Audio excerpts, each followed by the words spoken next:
بسم الله الرحمن الرحيم. اللهم صل على محمد وآل محمد.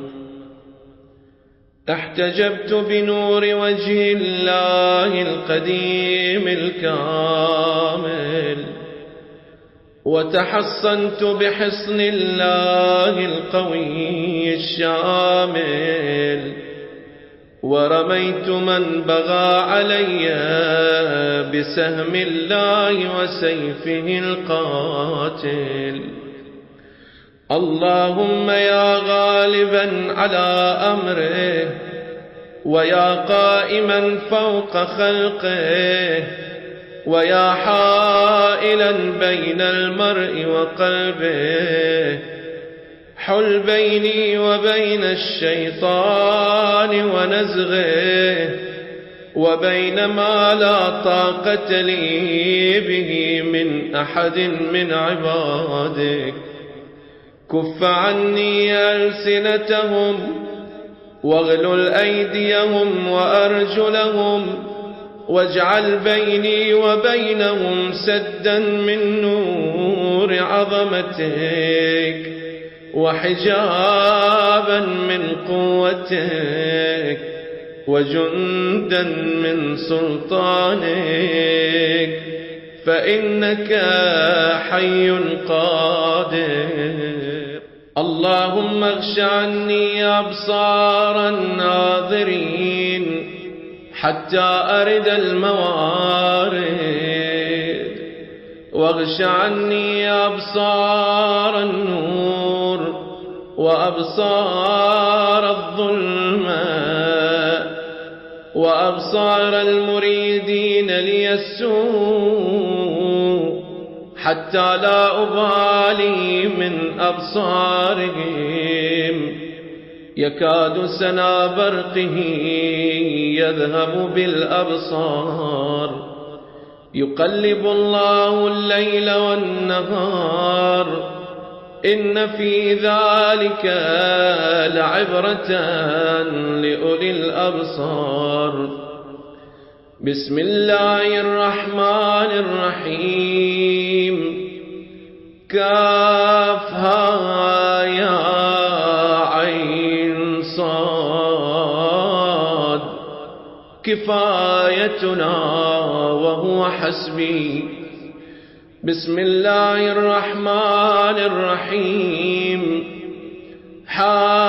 حاميم عين سين قاف، حمايتنا وهو حسبي. كما إن أنزلناه من السماء فاختلط به نبات الأرض، فأصبح هشيما تذروه الرياح. هو الله الذي لا إله إلا هو، عالم الغيب والشهادة، هو الرحمن الرحيم. يوم الآزفة إذ القلوب لدى الحناجر كاظمين، ما للظالمين من حميم ولا شفيع يطاع.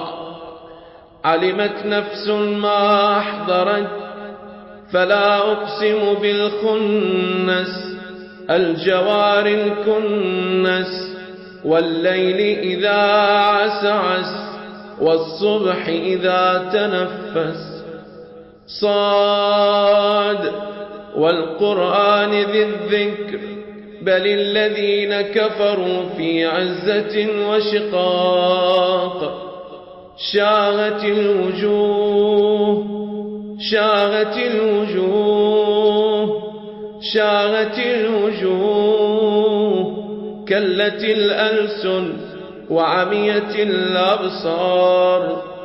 اللهم اجعل خيرهم بين عينيهم، وشرهم تحت قدميهم، وخاتم سليمان بين أكتافهم، فسيكفيكهم الله وهو السميع العليم.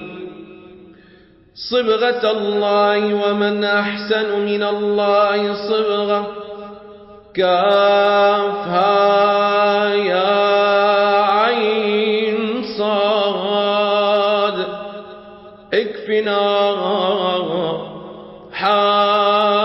حاميم عين سين قاف